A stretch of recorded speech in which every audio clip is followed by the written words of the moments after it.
You're sitting in that little glass office. The salesman just slid a piece of paper across the desk. 4 boxes drawn on it, a number circled in each one. He's smiling at you like an old friend. And right now, in the next 20 minutes, you're about to lose thousands of dollars without ever seeing the money leave your hands. For 31 years, I sat on the other side of that desk. I sold cars, I trained the young ones how to sell them, and I watched us quietly take more money out of gray-haired folks than out of anyone else who walked through those doors. Here's the truth nobody in my old business wants you to hear. The customers we feared most were never the young hotshots with all their questions. They were the calm seniors who did 7 simple things. And by the end of this, I'll show you the one worksheet, born back in the 1950s, that we used to steer nearly every single deal. You don't need a lawyer. You don't need some fancy phone app. You just need to know what I spent 3 decades learning from the inside. So let me tell you what we hated most. I still remember a woman named Ruth. This was maybe 1992, a rainy Tuesday, and she came in for a sedan wearing a cardigan the color of a robin's egg. She sat down, folded her hands, and asked me one question that made my stomach drop. I'll come back to Ruth, because what she asked is the very first thing salesmen pray you never learn. The first thing we hated was simple. It was the customer who refused to talk about the monthly payment. You've been trained your whole life to think about a car in terms of the payment. Can I afford $300 a month? Can I stretch to $350? That feels responsible. It feels like the careful, grown-up way to shop. And that is exactly why it was built for you. Let me tell you how the payment became the whole game. Back when I started, we had a phrase on the sales floor. We said, sell the payment, not the price. Because the moment you start thinking in monthly payments, you stop thinking about the total, and the total is where all the money hides. A dealer can lower your monthly payment while quietly raising the true cost by thousands just by stretching your loan out longer or slipping extra products inside it. You feel like you won, you drove the payment down. Meanwhile, we tacked on 2 more years of interest and a warranty you never asked for, and your payment barely moved, so you never noticed. Ruth, the woman in the robin's egg cardigan, she didn't play that game. She looked at me and said, I don't care what the monthly payment is. Tell me the full price of the car, out the door, with every fee written down. I remember my mouth going dry, because with that one sentence, she took the steering wheel out of my hands. She wasn't shopping for a payment. She was shopping for a price. And a salesman cannot hide a big number inside a small monthly payment if the customer refuses to look at the small number at all. So here's what you do instead, and you can do it today. When you sit down, you say the same thing Ruth said. I want the total out-the-door price of this car in writing before we discuss anything else. Not the payment, not the down payment, the total. If they keep dragging you back to what can you afford a month, you say it again, calm as anything. We'll get to the payment last. The second thing was the customer who walked in already holding their own financing. Because the truth is, the car was never where we made our real money. The loan was. Most folks your age were raised to believe the dealer is doing you a favor by arranging the loan right there in the showroom. It's convenient, one stop. They shake your hand and say, don't worry, we'll take care of the financing for you. And you feel looked after. I want you to understand what is actually happening in that room because I sat in it. When you let the dealership arrange your loan, they send your application out to the banks. Say a bank comes back and approves you at 6%. Here's the part they never say out loud. The dealership is allowed to mark that rate up before they show it to you. They can tell you 7.5% or 8% and pocket the difference over the entire life of the loan. Inside the business, we had a name for that markup. We called it the reserve. It was pure profit, and it was invisible to you because you never saw the 6% the bank actually offered. This isn't me guessing. In 2013, the Consumer Financial Protection Bureau went after a major auto lender for exactly this practice, and that lender agreed to pay around $98 million because these marked up rates were quietly costing customers real money And older and more trusting buyers got hit the hardest. $98 million in one settlement over a hidden markup most people never knew existed. So here's what the customers we feared did. Before they ever came to the lot, they walked into their own bank or their own credit union and got approved for a car loan there. They walked onto my lot holding a check or a rate already locked in. And when they did that, my finance office lost its favorite tool. We couldn't mark up a rate we didn't control. All we could do was try to beat the rate they already had, which meant the bank's markup game flipped around and started working for the customer instead of for us. You can do this in an afternoon. Call your credit union. If you don't belong to one, most folks over 60 qualify for 2 or 3 of them without even realizing it. Ask them to pre-approve you for an auto loan. Get the rate in writing. Then when the dealer offers to finance you, you smile and say, "Beat this rate and I'll use you. Otherwise, I've already got my money. Now they're working for you." Let's add it to the counter. On a $25,000 car, a rate markup of just 2 percentage points over 5 years can cost you well over $1,000 in extra interest. Add that to the $2,000 from the payment trick, and you're already past $3,000, and we've barely started. Therefore, if the loan is where they make the money, you have to understand the room where the loan gets sold, and that room has a name. The third thing we hated was the senior who knew about the finance and insurance office and refused to be softened up inside it. In the business, we just called it the F&I office, or the box, and most people have no idea it's a profit center. They think it's just paperwork. Let me paint the picture for you, because you've probably lived it. You spend 2 hours negotiating the price of the car, you're worn out, you're relieved, you think the hard part is over, and then the salesman says, "Great, now you just need to go see one more person to sign the paperwork." So you walk down a little hallway into another office, and a different person is sitting there, well-dressed, very calm, with a computer screen you can't quite see. That person is not paperwork. That person is often the highest paid seller in the whole building. The F&I office was invented to sell you things after your guard was down. Extended warranties, paint protection, fabric protection, rust proofing, gap insurance, something called an appearance package, tire and wheel coverage. Every one of these has enormous markup, and I mean enormous.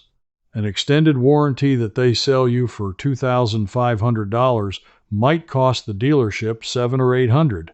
The rest is profit, and a chunk of it goes straight into that finance manager's paycheck. That's why they're so calm and so friendly. They're not doing you a favor.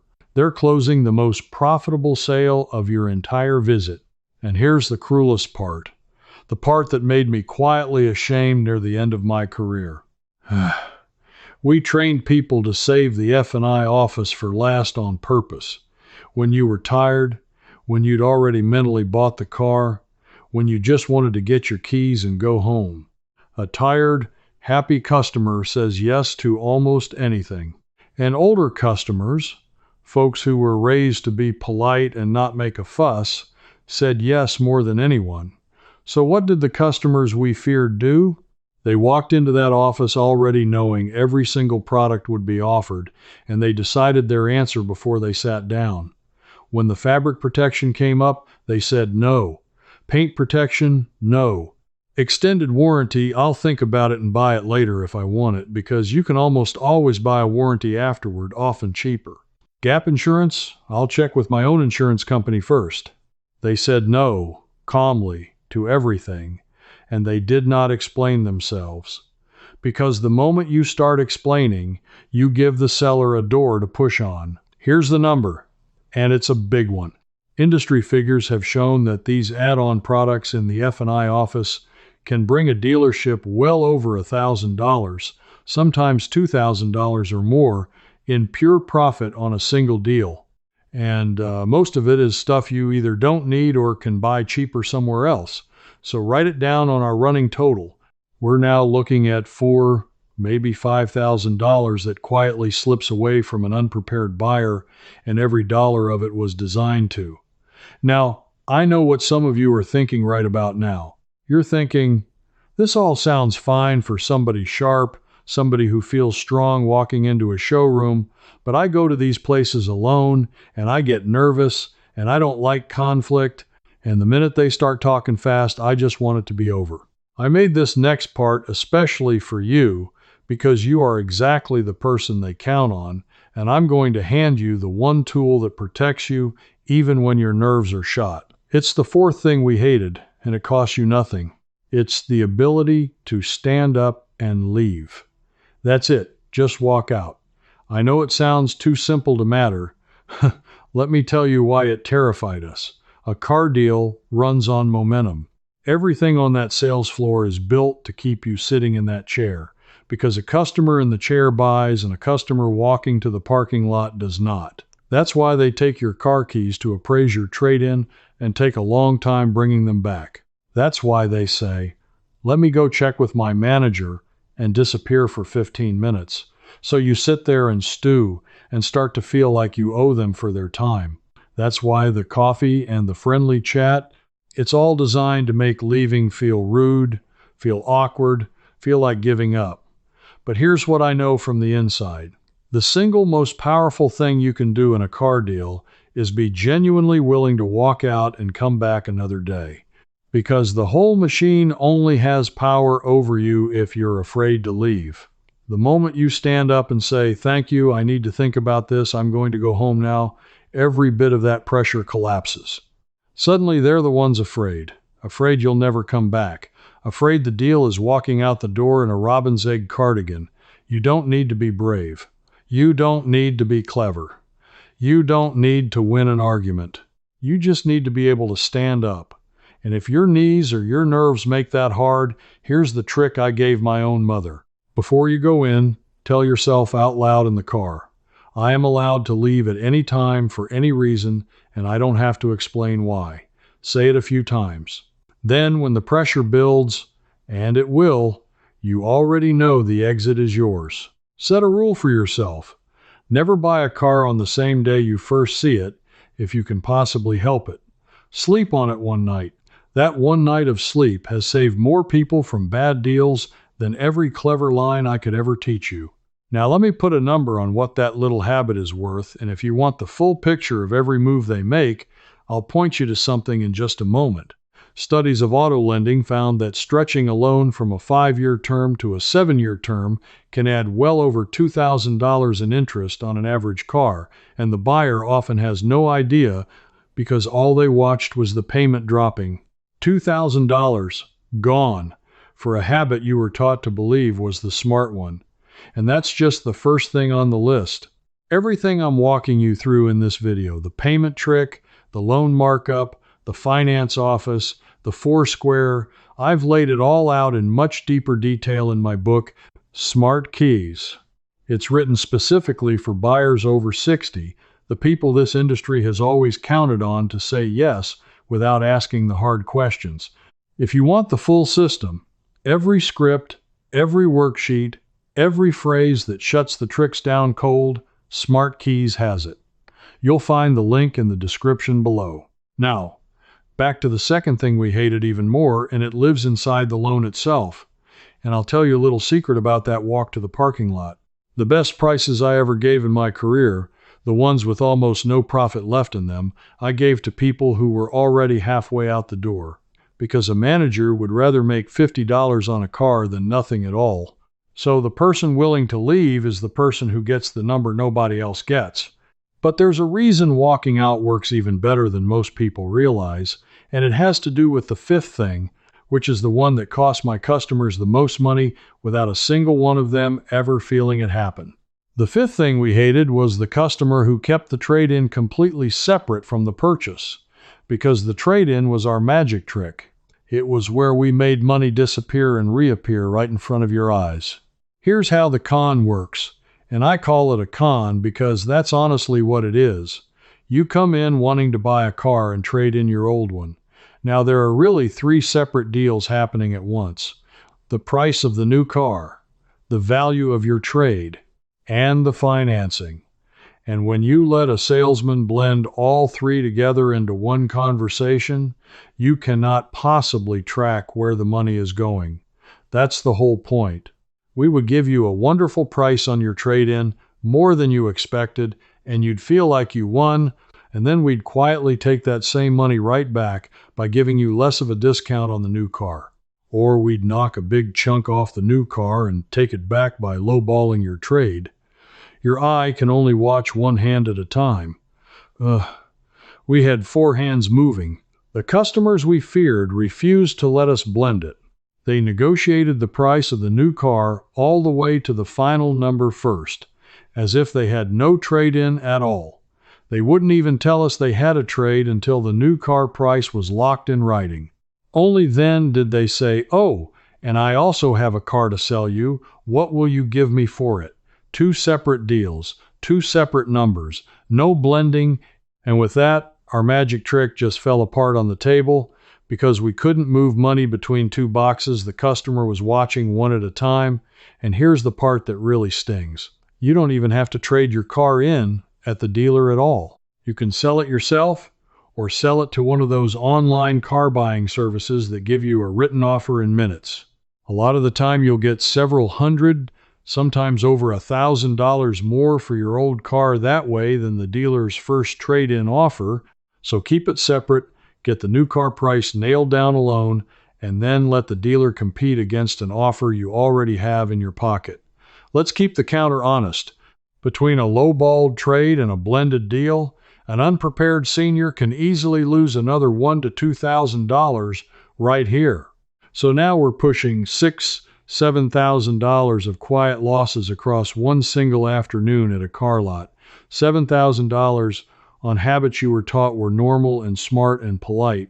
Therefore, once you've separated everything out, there's one more number the whole industry works very hard to keep you from ever asking about, and understanding it is the sixth thing we truly hated. The sixth thing was the customer who asked for the out-the-door price in writing, itemized, line by line, before signing anything, because fees are where a dealership hides the money after you think the negotiating is done. You negotiate the price of the car, and you feel good, and then the final paperwork comes and there's a whole column of fees you never discussed. Documentation fee, dealer preparation fee, advertising fee. Some of these are just made up, I'll say that plainly, because I sat through the meetings where we decided how much to charge for them. A documentation fee might reflect a few dollars of actual cost, and we'd charge you $300, $400, sometimes more, and call it standard, and most people paid it because it was printed on an official-looking form, and they didn't want to seem difficult over what looked like a routine charge. The customers we feared asked for every single fee listed out and explained, and when they saw a dealer prep fee, they'd say, "The car came from the factory ready to sell. Why am I paying you to prepare it?" And half the time, that fee vanished. Just like that. Because it was never real to begin with. It only existed because most people never questioned it. So before you sign anything, you ask for the out-the-door price in writing, with every fee itemized. Then you go down the list and you make them explain each one. Some fees are real and legally required, like sales tax and the actual registration cost. Those don't move, but the doc fee, the prep fee, the advertising fee, the paint sealant that's already on the car, those are soft, and softness means it can come down or come off. And if they won't itemize it for you in writing, that tells you everything you need to know, and it's time to practice thing number 4 and stand up. Add another $300 to $500 in junk fees to our counter, and we are now well past $7,000 in a single visit. $7,000. That's a cruise. That's a whole year of somebody's medicine. That's money that was yours, that was steered away from you, quietly, by a system that studied exactly how polite and trusting people your age tend to be. But I promised you at the start that I'd show you the one document that ties all of this together, the piece of paper that made every trick I've described possible. And that's the seventh thing, and it's the finale, and it's the thing I lose the most sleep over having used. Let me take you all the way back to the beginning, because this thing has a history almost nobody knows. In the 1950s, the government actually tried to protect car buyers. In 1958, Congress passed the Automobile Information Disclosure Act. That's the law that created the window sticker, the one you still see today. The paper glued to the glass listing the price and the features. A senator named Mike Monroney pushed it through, which is why to this day, inside the business, we still call that window sticker the Monroney label. The whole idea was honesty. For the first time, the manufacturer's suggested price had to be posted right there where everyone could see it, so a dealer couldn't just make up a number based on how you were dressed. So the industry needed a way to take back control that the law had just handed to the customer, and within a few years, the sales worksheet was everywhere. The 4-square, that piece of paper I described at the very beginning, the one with 4 boxes, it is quite possibly the most effective sales tool ever invented, and it was built for one purpose: to take the honest, simple number the law made us post and bury it inside a confusing shell game. Here's how the 4-square works, and once you see it, you can never be fooled by it again. The paper is divided into 4 boxes. One box is the price of the car. One box is your trade-in value. One box is your down payment. And one box is your monthly payment.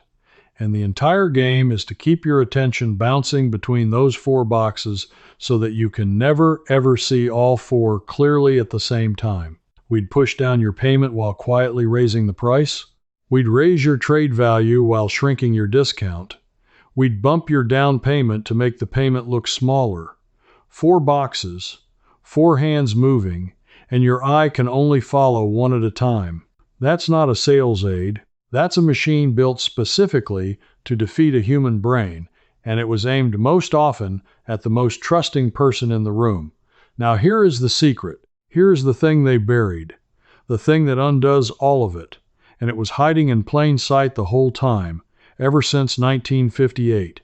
You refuse to play on the 4-square at all. You take that piece of paper and you gently push it back across the desk and you say, I'm not going to fill in 4 boxes. I'm going to negotiate one number at a time in the right order, and I want each one in writing before we move to the next. First, the out-the-door price of the car, with every fee itemized. Just that. Get it in writing. Don't mention your trade.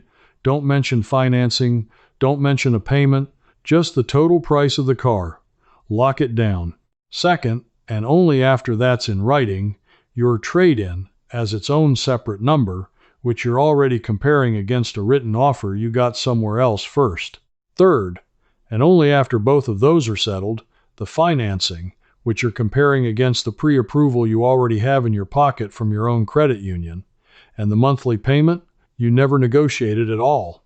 The monthly payment isn't a thing you decide. It's just simple arithmetic that comes out at the very end once the price and the trade and the rate are all locked. When you handle it that way, one number at a time, in order, in writing, the 4-square has nothing left to do. All 4 hands stop moving because you've laid every card face up on the table and refused to let anybody sweep them back into a pile. That's the whole secret.